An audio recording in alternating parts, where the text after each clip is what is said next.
सत्यनारायणाची कथा, ही ऐक सत्यनारायणाची कथा, ही ऐक सत्यनारायणाची कथा. कुलकामुक राजा होता महाथोर, तयाची पत्नी होती सुंदर.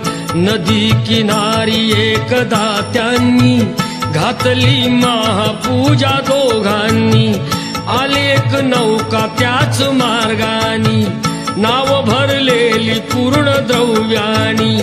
होती व्यापारी साधू बाण्याची, रीत पाहण्यास आला पूजनाची. उल्कामुक त्यास